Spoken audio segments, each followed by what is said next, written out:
नका, वहिनी रडू नका, वहिनी रोना नाही भाभी, रोना नाही भाभी, रडू नका वहिनी. हे वाक्य मला तुम्ही 80,000 वेळा म्हणून दाखवा. मुरगाचा पाऊस पडेल इथंच, वहिनी रडू नका मग एवढी वेळ नसल्यामुळे सबर रोवही राणी. रडारड. उत्तरी क्रिया बिभीषणाच्या द्वारा. पहिला राजतिलक झाला बिभीषणाचा लक्ष्मणाच्या द्वारा, मग उत्तरी क्रिया झाली रावणाची. अग्नीच्या साक्षीनं सीतेचा स्वीकार, इंद्राच्या द्वारा अमृताचा वर्षाव, वानर सजीव. अर्ध्या मिनिटात झालं का नाही सगळे, म्हणून टेन्शन घेऊ नका म्हणतो. आता पुष्पक विमान सज्ज झालं. त्या विमानात 14 VIP बसले. वाघमोडेजी VIP 14. नळ, नीड, जामवंत, सुग्रीव, अंगद, हनुमंत, दधीची, ऋषमुख, केशरी, गवाक्ष, राम, लक्ष्मण, सीता, बिभीषण. मोजले नसेल तरी 14चा विमान निघा. आज सर्वांना, वनस्पतीला आनंद, नदीला आनंद, गाईला आनंद, ऋषी मुनीला आनंद, यज्ञ होम हवन कीर्तन कथा सुरू झालेल्या आहे. कारण राहिले यज्ञ मोडले, कीर्तन पळाले, ब्राह्मण दैत्या घेणे आता सगळे सुरू झालं. जिकडे सत्य कोरोनात बंद होते.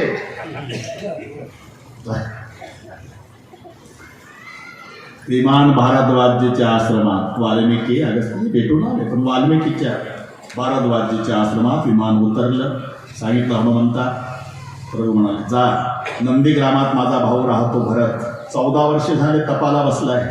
लोक म्हणतात त्याला सावत्र, फक्त आमचे शरीर 2 आहे.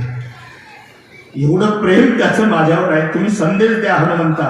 त्याला म्हणा दुपारपर्यंत प्रभूजी येत आहे अयोध्येमध्ये, पण सावधगिरी बाळगावर, हळवा आहे, खूप प्रेम करतोय माझ्यावर, जास्त आनंदानं प्राण सोडल माझा भरत. जबाबदारी हनुमानजीवर आली. आता भरतानं सकाळीपासून हिशोब केला होता. 14व्या वर्षात शेवटचा दिवस सूर्य मावळेपर्यंत दादा येतो म्हणले होते. आज सूर्य मावळेपर्यंत वाट पाहतो, नाही तर अग्नीत उडी घालतो. म्हणून सरपणाचा ढीग रचला भावानं. सावत्र भावाचं सांगतो, हे इथं सक्का भाऊ इस्टेटीसाठी भावाच्या मरण्याची वाट पाहतो. हा सावत्र म्हणतो माझा आला नाही जाता तर अग्नीत उडी घालील संध्याकाळी. सरपण रचून ठेवलं होतं. इतक्यात हनुमान जी आले. जय श्रीराम. भरत जी शुभ संदेश, आज तुम्हारे भैया रामचंद्र दोपहर तक अयोध्या में पधारने वाले. एवढं ऐकलं, एवढा आनंद झाला पांडुरंग बाबा. भोवताल नाचला. भरत हनुमंताच्या पायावर डोकं ठेवून दर्शन घेतलं. मारुती राया हा संदेश ऐकायसाठी 14 वर्ष बसलो तपाला. काय देऊ या मोबदल्यात तुम्हाला? काही नाही माझ्याकडे, पण माझ्या दादा आणि वहिनी सिंहासनावर बसतील. माझी माय कौशल्य आरती ओवाळेल, वशिष्ठ गुरुजी राजतिलक करल आणि जय जयकार होईल. ते राजा राणीचं रूप मी या डोळ्यानं पाहिल आणि पवित्र झालेले दोन्ही बोबुळ काढून बक्षीस देईल तुम्हाला. बस एवढा आनंद सावत्र बंधूचा. आणि तो पळत गेला अयोध्येत राजमहालापुढे. माताजी माताजी. कौशल्य ओळखला आवाज भरताचा बाहेर आला. क्या हुआ बेटा? अभी भी संदेश मिला है माँ. मेरे भैया, मेरे परमात्मा, मेरे उद्धारक, मेरे राजा, मेरे सरकार, मेरा भैया रामचंद्र मेरे सब अपराध माफ करके अयोध्या में दोपहर तक पधारने वाला है माँ. हे ऐकलं मदगे पाटील. कौशल्य रडू लागली. आई 14 वर्षाने भाऊ येतो माझा, रडतेस तू? तुला आनंद नाही झाला? झाला बेटा. मग का रडते? रडण्याचे वेगळे कारण आहे बाळा. आज तुझ्या बापाची, राजा दशरथाची आठवण आली. तुझे वडील असते तर नाचले असते रे. त्यांची खूप इच्छा होती रामाचा राजतिलक पाहिजे. तुझ्या पित्याच्या आठवणीनं रडली बाळा. इतक्या शत्रुघ्न आला. रिपसुदान अयोध्या को सजाओ, भैया आ रहे. अयोध्या सुशोभित केली पांडुरंग बाबा आणि तो पळतच आला. कोण? हनुमानजी. प्रभू जल्दी चलो, दशा ठीक नाही. अयोध्या की विमान उड्डाण झालं, ते अलीकडे आलं बरं का निवृत्ती. अलीकडे आल्यावर तो 14 वर्षापूर्वीचा गोहक भेटला. शृंगवेरूचा राजा, भुजलांचा मालक, त्याला कडकडून मिठी मारली आणि इतकी आठवण ठेवली होती प्रभूनं. पांडुरंग बाबा त्या गोहकाला विचारलं, गोहकजी जी या समाजात तो दिसत नाही. कोण?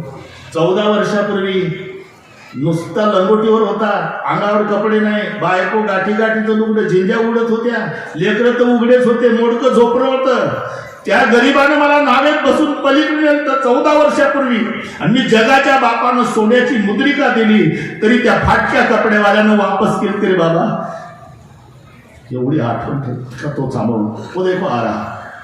प्रभु जी गेले, केवट आपने धोखा दिया मालिक, 14 साल पहले आपके पास कुछ नहीं था तो प्रार्थना कर जाना गंगा पार। खड़े 3 जने, आज डिविजन का विमान मिल गया तो गरीब की नैया भूल गए, भूल नहीं गया, शर्मिंदा हो गया। 14 साल पहले आपको देने के लिए कुछ नहीं था, आज भी वनवासी हो, 2-2 बार फुकट जाना शर्म आए। आपको याद है क्या? फिरती बार जब तुम आवा सुप्रसाद में श्रीधरी लेवा। हाँ, वापस आल्यावर जे मागेल ते द्याल असं कबूल झालं ना? हो, मागना। धन दौलत नको मालक, पण ही माझी बायको 14 वर्ष झाले मला रोज म्हणती जगाला असा हिरा दिला, त्या रामाची जन्मभूमी अयोध्या कशी असेल, आपल्याला या जन्मी बघायला मिळेल का? आम्हाला धन दौलत नको मालक, फक्त नवरा बायकोला तुमची जन्मभूमी बघायची आहे।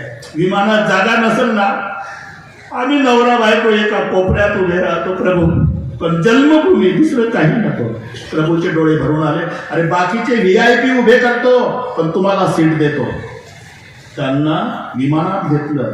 निवृत्ती प्रभूला हे सांगायचं आहे, जे मला लाकडाच्या नावेत बसवतं त्याच्या बदल्यात मी भगवान त्याला माझ्या विमानात घेतो। हे यथामान पाऊस टाकून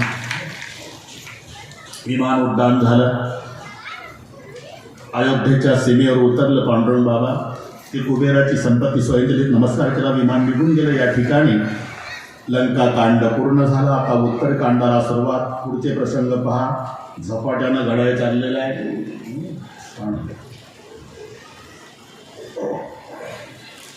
तरी सर्वांचा माझ्यावर विश्वास आहे, महाराष्ट्राचा विश्वास आहे वेळेच्या बाबतीत, त्याच्यात तडजोड नाही बरं का वाघमोडेजी, तडजोड अजून केली नाही, करणार नाही। बरोबर, अगदीच उशिरा येत नाही, 2ला सुरू। पांडुरंग बाबा म्हणले काल किती त्रास, तरी तिथलंही 9 ते 11च केलं। तुम्ही घरी गेल्यावर आम्ही तिकडे गेलो, मग आलो। वाघमोडे बाबांच्या परिवारानं खूप सेवा केली, पण इतकी झोप शिल्लक होती, गोळ्या खाऊन झोपा येत नाही लोकांना। मी रात्री 1ला झोपल्यावर माझाच विश्वास बसेना, पहिली जाग 7:30ला आली। म्हटलं आपण आधार होता तेव्हा झोपलो, सूर्य दिसतोय, तर खरंच 7:30 पहिली झोप। पुन्हा झोपलं तर 10:30, म्हणजे किती शिल्लक। आनंद आहे राजू, सुटे पैसे आले बरं ना, पहिल्या दिवसापासून आहे। झालं ना, थोडं म्हणा होता, उद्यापासून त्यांचंच राज्य आहे मग।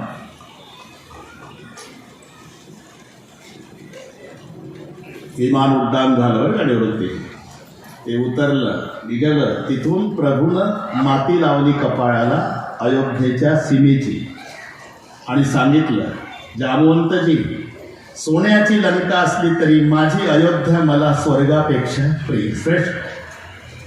तुमचे अनुभव आहे, तुम्ही प्लॅट येऊन औरंगाबादला राहा,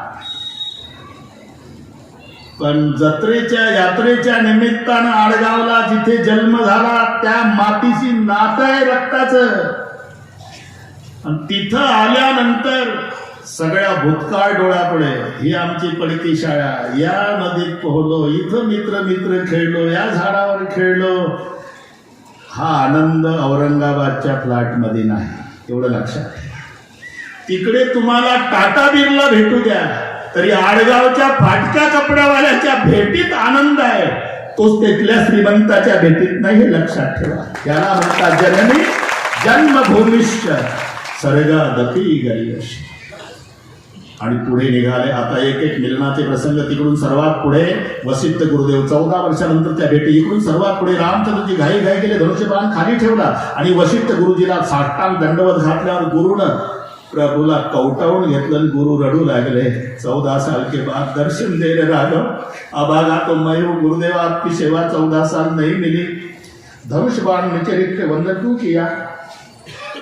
जब तक दुर्जन मारने के थे बाबा तब तक शस्त्र संभाल संभाल के रखा था। अब दुर्जन मारने का काम पूरा हुआ, मुझे अयोध्या में राम राज्य लाना है। राम राज्य शस्त्रों से नहीं शास्त्रों से आता है। अब शस्त्र नीचे रख देता हूं, तुम्हाला शास्त्र को वंदन करता हूं। आता पुढचे प्रसंग, सर्वात पुढे भरतजी, इकडून रामजी। प्रत्यक्षदर्शी विचार करायची की वनवासात कोण गेलं, भरत की राम, दोघांची अवस्था सारखी, दोघेही तपस्वी। आणि घाई घाई भरतजी आले, मदगी पाटील पायावर डोकं ठेवण्यासाठी, तेवढा राम चपळ्याने जाऊन कडकडून मिठी मारली। आणि भरतानं जेव्हा रामाच्या डाव्या खांद्यावर मान ठेवून रडणं सुरू केलं, प्रभूचा खांदा अश्रून भिजून काढला। हे सावत्र बंधूचं प्रेम पाहलं आणि सगळ्या अयोध्येचा समाज रडू लागला, सगळ्या समाज। भरताच्या डोक्यावर प्रभूचा हात आहे, डोकं खांद्यावर आहे, अश्रूनं खांदा भिजला, प्रभू रडत नाही। पण तुलसीजी म्हणतात हात घसरला प्रभूचा डोक्यावरून, तो भरताच्या पाठीवर गेला, पाठीवर हात गेला निवृत्ती बुवान, मग रडणं आवरलं नाही प्रभूला। का मदगे पाटील, नुसती भरताच्या पाठीची हाडं लागली हाताला, नुसती हाडं। आता रडला जगाचा बाप भरत, अरे क्या हालत करके कितना दुबला हुआ। मग पकड ढिली झाली, पायावर डोकं ठेवलं। आता शत्रुघ्न आला, बापाच्या गळ्याला मुलाने बिलगावं तसा शत्रुघ्न बिलगू बिलगू रडला आणि रडू रडू म्हणला, दादा वनवास मी भोगला, मला विचारा वनवास कसा असतो। शास्त्र सांगतंय दादा, बाप मेला म्हणजे मोठा भाऊ लहान भावाचा बाप असतो आणि भावंडांना लेकरासारखा सांभाळतो, हा नियम आहे। काय दुष्ट लागली दादा अयोध्येला, बाप मेला, तुम्ही दोन भाऊ वहिनी वनवासात गेली, भरतासोबत वापस केला। 8 दिवसांनी भरत दादा मला सोडून गेला। 14 वर्ष बाबाची आठवण यायची, तुमची दोघांची वहिनीची, भरत दादाची आठवण यायची। आठवणीनं राजवाड्यात एकटा रडायचो। 14 वर्ष माझे अश्रू पुसायला कोणी नव्हतं दादा। पुन्हा जर वनवासात जाण्याची वेळ आली तर तुम्ही सगळे थांबा, मी जाईल दादा। शत्रुघ्न लक्ष्मणाचं मिलन, भरताचं लक्ष्मणाचं मिलन, सगळ्यांची इच्छा होती प्रभूला आम्हाला भेटावं। आम्ही तर रूप भयो भगवाना, अनेक रूपाचे झाले प्रभू, प्रत्येकाला वैयक्तिक भेटले। आता माता मिलनाचे प्रसंग, डावीकडे काही काही सरळशे सुमित्रा, इकडे उजवीकडे कौशल्य आहे। प्रत्येकाला वाटायचं कौशल्याकडे जाईल, पण प्रभू काही काहीच्या दिशेनं पावलं टाकतात, चर्चा सुरू झाली। तिकडे कशाला, तिथं तोंड तरी बघावं का, जातोच कशाला प्रभू तिकडे। काही म्हणले 14 भागलं नसेल रे, 28चा करून घ्यायला चालला असेल तरी प्रभू चर्चेकडे लक्ष देत नाही। तोपर्यंत काही काही उभी होती आणि प्रभू तिच्या दिशेनं निघाल्यावर पश्चाताप झाला, खाली बसली, मान खाली घालून रडू लागली। प्रभू आले, पाया पडले, हनवटीला हात लावून म्हणाले, ते पोरं फुलं खेळतात ते बाजूला घ्या, काही काम नसतं, करून रसामध्ये नको पेक्षा। हा असा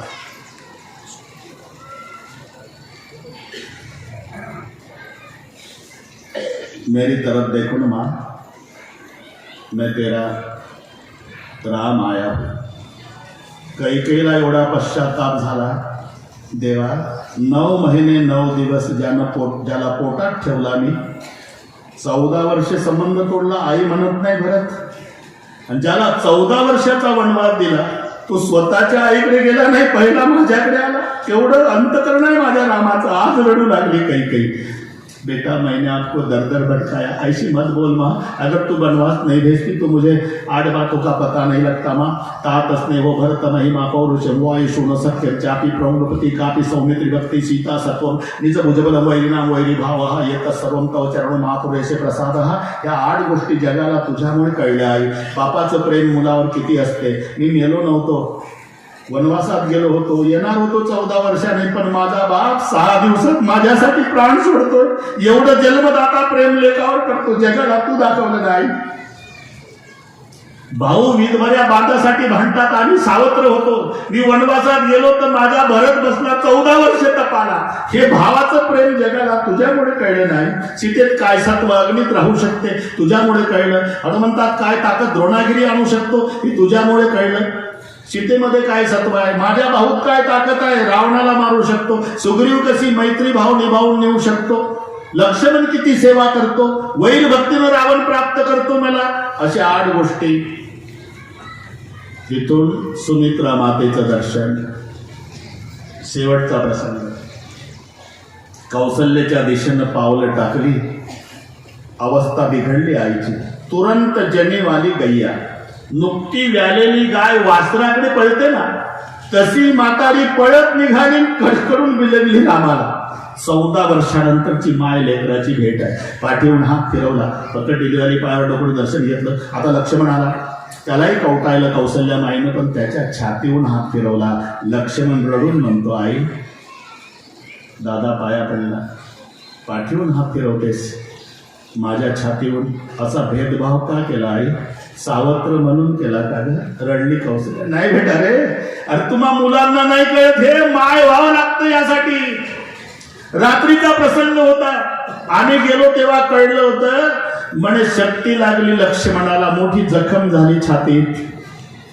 त्या दिवसापासून तडफडत होती लेकरा रे, की माझ्या बाळाच्या छातीत केवढी जखम असेल, कधी बघायला मिळेल. मग पहिल्या भेटीत छातीवर हात फिरलाय तो जखम पाहण्यासाठी. सर्व शांत झाल्यावर 4 पाट मांडले प्रभूने. पांडुरंगबुवा 3 पाटावर 3 भाऊ बसवले, तिघाला आंघोळा घातल्या आणि स्वतःची आंघोळ स्वतः केल्यावर बरंच शत्रुघ्न लक्ष्मण रडले. दादा दादा दादा, आम्हाला आंघोळा घालता, तुमची तुम्ही करता? हो. कारण मी राजा आहे. मग राजा प्रजेची सेवा करण्यासाठी असतो भरता, प्रजेकडून सेवा घेण्यासाठी राजा नसतो. आज तुम्हा भावंडांना आंघोळा घालून मी राजाचा धर्म सुरू केला. आजपासून हा राम तुम्ही सर्वांची सेवा करणार आहे. 14 वर्षापूर्वीचे वस्त्र अलंकार आज परिधान केले. सीताराम सिंहासनावर विराजमान, भरताच्या हातात छत्र, लक्ष्मण शत्रुघ्न चौऱ्या ढाळतात, माय कौशल्या आरती घेऊन उभे आहे. कुंकवाचा करंडा वसिष्ठ गुरुदेवाच्या हातात आहे. पहिला कुंकुम तिलक केला गुरुजीने. सर्वांनी जय जयकार.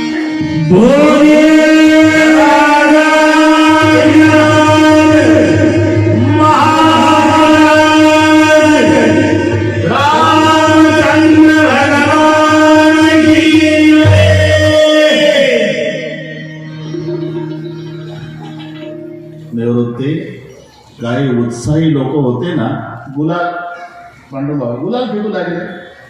गुलाल पाहला सीतामाई उभ्या झाल्या सिंहासनावर. ए गुलाल फेकने वाले मत फेको. प्रभु बोले 14 साल के बाद ये लोग खुशी मना रहे, फेकने दो. नहीं प्रभु, ये गुलाल नहीं है. रडायला लागली. आता राणी झालेली सीता रडणं सुरू करते सिंहासनावर. काय वाटलं असेल? अरे का रडते सीते? अकेली जंगल में थी प्रभु, रावण चुरा के ले जा रहा था, मैं रो रही थी, दौड़ो बचाओ दौड़ो बचाओ. कोई माई का लाल दुनिया का मेरे लिए नहीं दौड़ा था, एक गीध पक्षी दौड़ा था जटायु. उनको मेरे सामने रावण ने मार डाला तो जटायु का ऐसा खून बहता था जैसा आज का गुलाल है.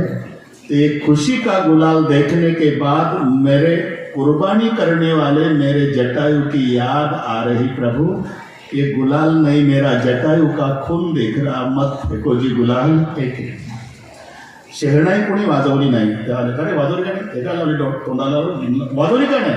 वाजवणार होतं. मनाई कोणी केली? कोणी नाही केली. पण आम्ही फक्त वाजवायच्या आधी एकमेकाला असं म्हटलं, आज मोठे मालक दशरथ राजे पाहिजे होते, त्यांच्या आठवणीनं आमचा कंठ दाटला आणि कोणाच्यानं शहनाई वाजवल्या गेली नाही.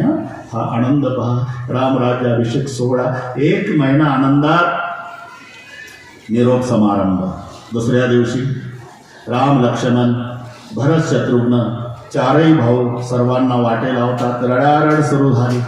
अंगद हृदय प्रेम नाही थोरा, फिरी फिरी गेलो की प्रभू की ओरा. सगळे निघून जातात. अयोध्या शांत झाली. गरुडजी आणि काकभुसुंडी 7 प्रश्नाची उत्तरं गरुडाच्या काकभुसुंडीने दिली. गरुडजी वैकुंठाना जातात. शिव पार्वती संवाद तिथे थांबलेला आहे. अखंड वाहती गंगा तोपर्यंत प्रयाग क्षेत्रातली कथा चालू आहे. तुलसीदासजींना विचारलं, आप लवंकुशा कांड की कथा नहीं सुनाते बाबा? नहीं. क्यों? बिछड़े हुए मेरे माँ बाप इकट्ठा सिंहासन पर आकर बैठे, दोबारा मेरे माँ बाप को बिछोड़ना नहीं चाहता. इस राज तिलक के खुशी में मैं कथा को विराम देता हूँ. तर हे तुलसी रामायण राज्याभिषेक सोहळ्यामध्ये पूर्णविराम आहे. आजपर्यंत कोणाच्या हातून काही अपराध घडला असेल त्याच्याकरता एक मंत्र आलेला आहे. हरये नमः. सर्व हरये नमः. हरये नमः. हरये नमः.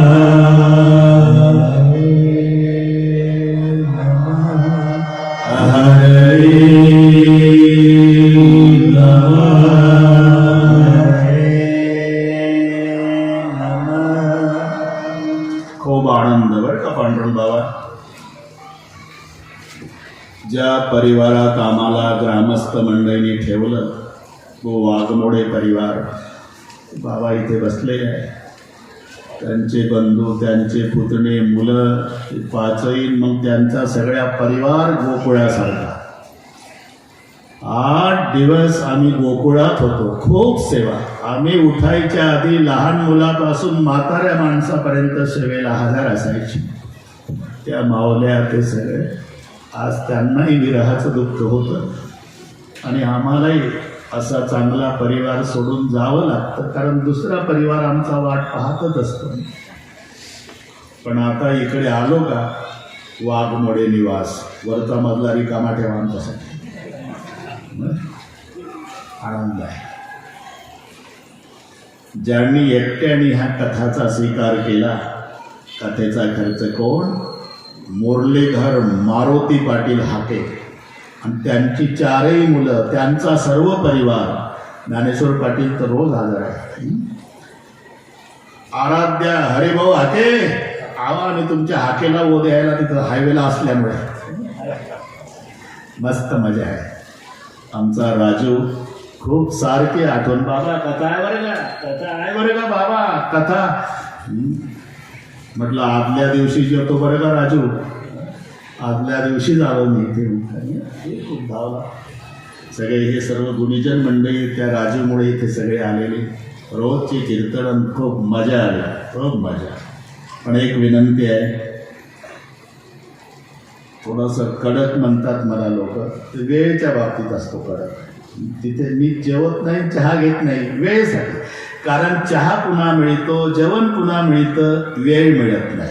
वेळ विकत नाही आणता येत, ती सवय लागलेली आहे.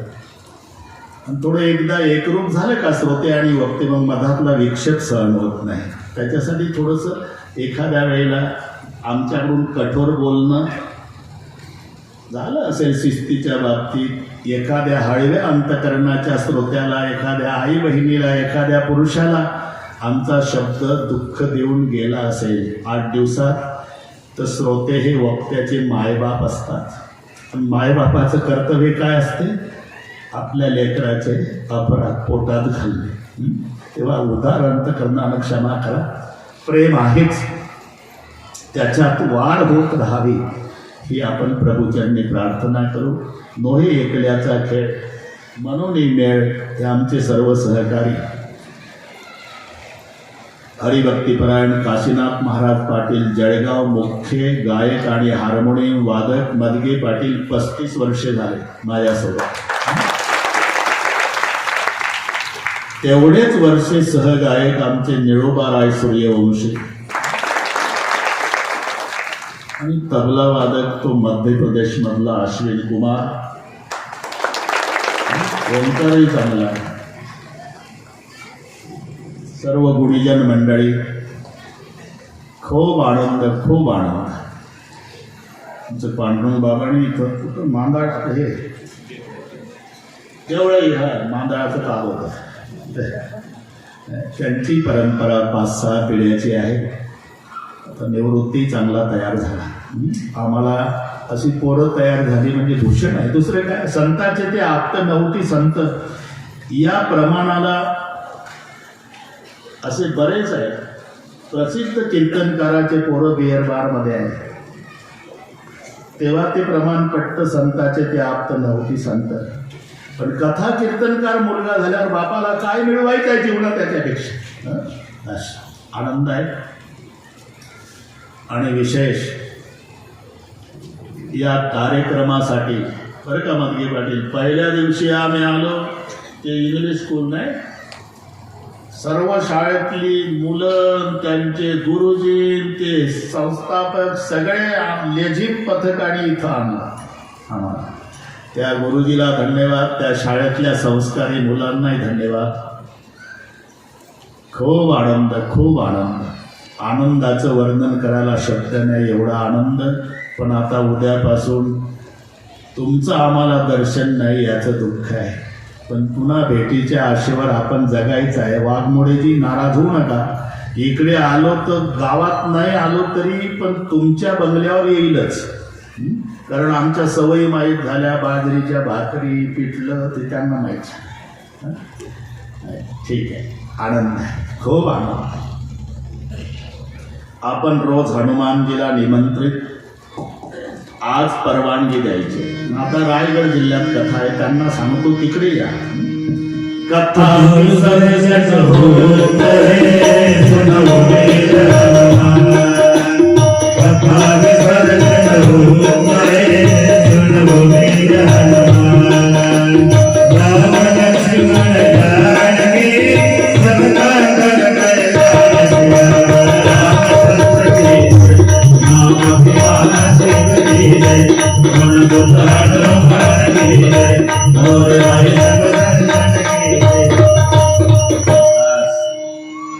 मंडप टाकना जाणे ज्याचा मंडप त्यालाही धन्यवाद.